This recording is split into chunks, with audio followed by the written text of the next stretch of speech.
Welcome back to The Critique. Today we're looking at a transcript analyzing actress Sydney Sweeney's business success that veers into a debate on sex scenes, Gen Z, and power fantasies. It's a lot. It is. Let's get into it. Okay, so the first thing, and it's probably the biggest issue, is structural. The piece really struggles to hold on to a cohesive narrative thread, and that disjointed feeling, it ends up watering down their best point. Disjointed is a polite way to put it. I was so hooked for the first, 10 minutes? Oh, me too. They come out of the gate with this incredibly sharp, data-driven look at the whole Sweeney economy. Right. Breaking down the box office for anyone but you, for the housemaid, and they compare the old, front-loaded Marvel model to this new reality of movies having legs again. That Top Gun Maverick comparison was brilliant. That one comparison just establishes so much authority right away. You think, okay, these guys know their stuff. Exactly. But then, almost without any warning, the wheels just come off. They do. We go from box office multipliers to, Scooter Braun, then Jeff Bezos' wedding, and then suddenly we're like 5 minutes deep into the bat nipples on George Clooney's suit. It's such whiplash. And that's the core weakness here. The conversation just drifts so far from its own hook that you completely lose the thread. Yeah. You're left wondering, wait, is this a financial breakdown of a star's career, or am I just listening to two friends riffing? Okay, but let me play devil's advocate for a sec. This is a podcast, right? Isn't some of that conversational drift part of the medium's charm? Why is the Batnum thing actually a problem? It's a problem because of the promise they make at the top. The expectation. Yes, if you start by saying we're just shooting the breeze, then fine, talk about bat nipples. But they start with these high-level industry metrics. They set an expectation of expertise. And then undercut it. Immediately. The connection between Sydney Sweeney selling lingerie and George Clooney's suit is, let's just say it's flimsy at best. Okay, I see what you mean. It's a bit of a bait and switch. You hook the listener who wants the business angle, but you feed them stoner philosophy. Exactly. And look at that whole Hollywood sign segment. Oh my God. It starts out relevant, right? A viral marketing stunt. But instead of analyzing its impact, impressions, engagement, they get bogged down in the logistics. Did she climb the fence? Could she physically pull herself up? It trivializes the entire topic. It feels like they got bored with their own thesis. So what's the fix? How do we fix this without making them sound like robots? That's the question. I think the suggestion is to adopt a hub and spoke structure. Okay.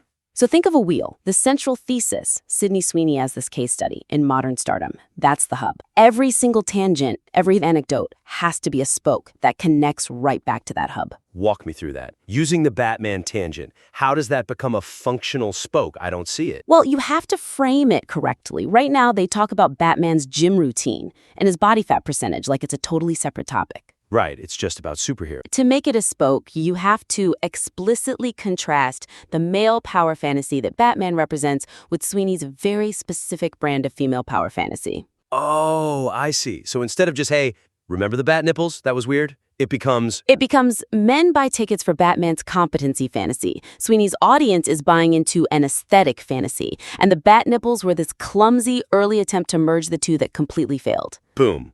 Okay, now it's relevant. Now it's evidence. It transforms a random bit of trivia into a supporting argument, and you do the same thing with the Hollywood sign. Right. So instead of asking if she's a cat burglar, you pivot. You say, look, whether she climbed the fence or not is irrelevant. The fact that she sold the story so well that we're even talking about it proves how powerful her brand is. That's the producer note. Right there. It's just about discipline. You can still have the fun, free-flowing conversation, but you have to tie the knot at the end. If you don't, the listener just feels like their time was wasted. Yeah, it's about respecting the audience's attention, which actually is a perfect segue to the second big issue here. Oh, yes. How they talk about their audience, specifically Gen Z. This part was tough to read.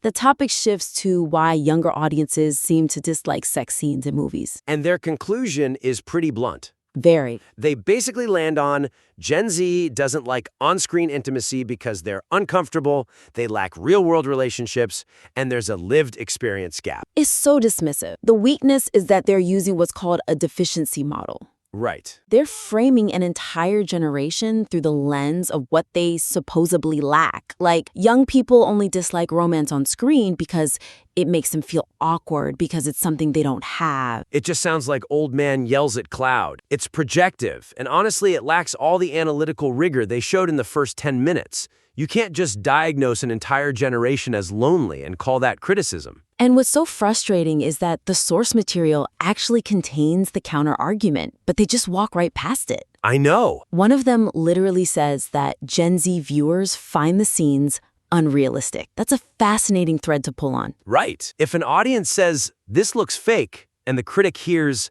"I am uncomfortable with intimacy," that is a huge disconnect. A massive one. Maybe the issue isn't that Gen Z is prudish. Maybe they just have a higher bar for what feels authentic. So the suggestion here would be to use a technique called steel manning. Can you explain that for anyone who might not know the term? Sure.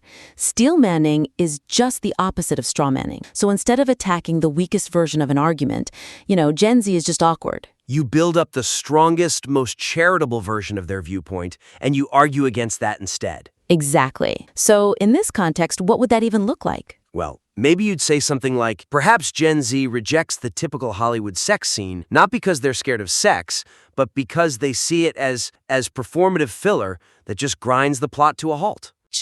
And it opens up a great economic angle, too. The text mentions that millennial writers and creators in Hollywood love these scenes. They even call them degenerate people. Which is colorful phrasing. It is, but there's a real conflict there. You've got the supply side, the writers, making a product. The demand side, the audience, is rejecting. So why does that keep happening? That's the real mystery. That's the show's brand. If they had analyzed the sex scene economy with the same energy they brought to the Sweeney economy, it would have been a 5-star segment. Instead of diagnosing the audience as broken, analyze why the industry is so out of touch. Exactly. Why is Hollywood pushing a product that doesn't seem to be selling? That's a much better question. And it aligns with that anti-establishment tone they seem to be going for anyway. Speaking of tone, let's go there next. That brings us to our third critique, which is about the credibility issues that come from this weird industry analyst versus skeptical friend dynamic. This was the part that really got to me.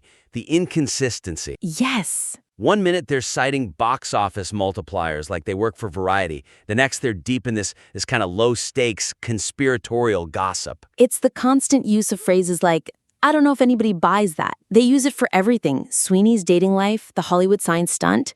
And the weakness is that this kind of skepticism, it replaces evidence with just incredulity. I don't believe it is not an argument. It's a feeling. And it totally undermines the actual facts they present. There's that moment where they talk about her partnership with Ford, the jeans ad. Right.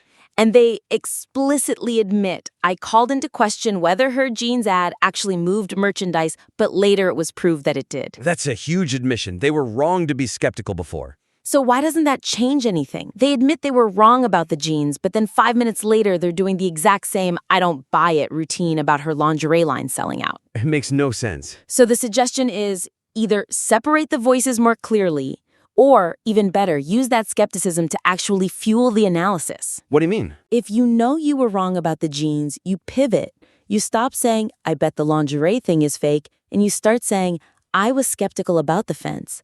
I was skeptical about the jeans, but the numbers don't lie.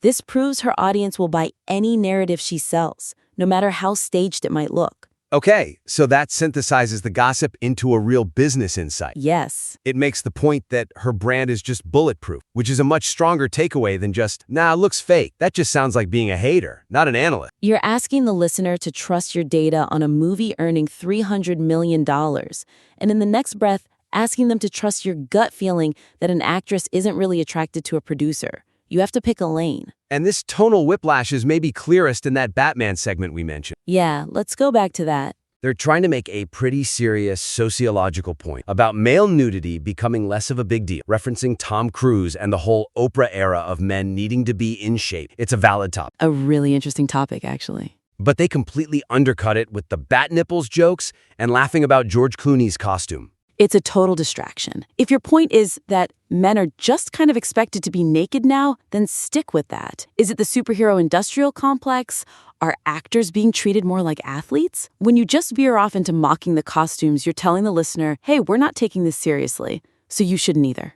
Which is such a shame, because underneath all the jokes, they are stumbling onto something really complex about gender dynamics. And that leads us to the final and I think most intellectually meaty critique. The power fantasy debate. Yes, this is where it all comes together. Or false. It's the section that is most in need of clear definitions. They introduce this idea of the male power fantasy versus the female power fantasy. And their definition of the male power fantasy is interesting. To say the least. They define it almost entirely as hypercompetency. Liam Neeson in Taken is the prime example. The idea being that men don't want to be beautiful, they want to be capable. They want to be able to take down the bad guys. Right, and meanwhile, they argue that women feel belittled by female beauty standards, whereas men see a ripped superhero and just think, okay, that's my responsibility. Time to hit the gym. But is that really true? That feels like such a huge generalization. But then they immediately retreat back to this idea that men just take responsibility. It just conflates doing the job with looking like a Greek god. If the fantasy was purely about competency, Liam Neeson could look like a normal dad. He doesn't. And Kumail Nanjiani certainly didn't need an 8-pack to shoot lasers from his fingers. Not at all. So the suggestion here is that they have to clarify the distinction between aesthetic aspiration and competency aspiration.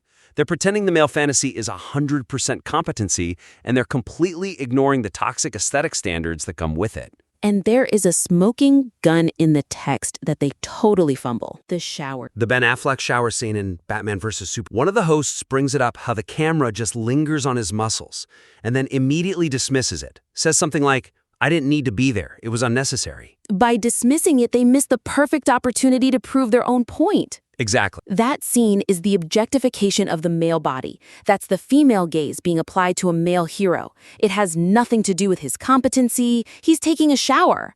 It's purely aesthetic. If they had just leaned into that, they could have made the argument. See, men are now being objectified in the same way women have been for decades. Ben Affleck is the new Sweeney. That's the hub and spoke connection right there. But they shy away from it.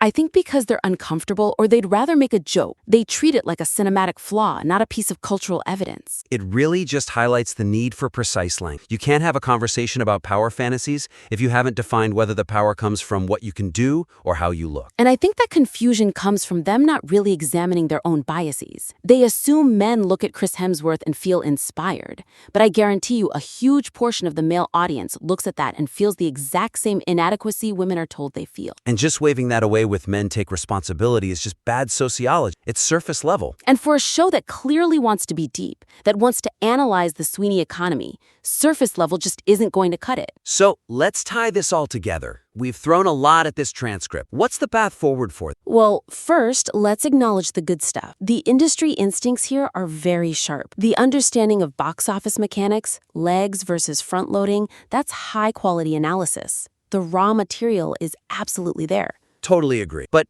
to maximize its impact, they have to tighten that structure. They need that hub and spoke model. No more wandering off into the weeds unless you can tie it back to the main point. If you bring up Batman, you have to explain how Batman explains Sydney Sweeney. And second, they need to check their tone when they talk about demographics. That Gen Z is awkward take is just lazy. Use steel manning. Assume your audience is smart and that their preferences are rational. And then analyze the market failure, not the social one. And finally, consistency. You can't be an analyst 1 minute and a conspiracy theorist the next. If the data proves you wrong, like it did with the jeans ad, let that inform your analysis going forward. Don't just double down on skepticism because it's fun. I would honestly love to hear them take another crack at this. They have the charisma, the chemistry's great. If they can just discipline the conversation and treat the cultural stuff with the same rigor they treat the financial stuff, this could be a top-tier show. I agree. There is a great critique hiding inside this transcript. It just needs to be carved out. I'd love to see a follow-up where they tackle that power fantasy debate again, but with clear definitions this time. And maybe a little less fear of the shower scenes. And maybe fewer bat nipples. Or at least bat nipples with a purpose. Bat nipples with a thesis statement. That's the goal. That's all for this critique. We look forward to seeing your next submission.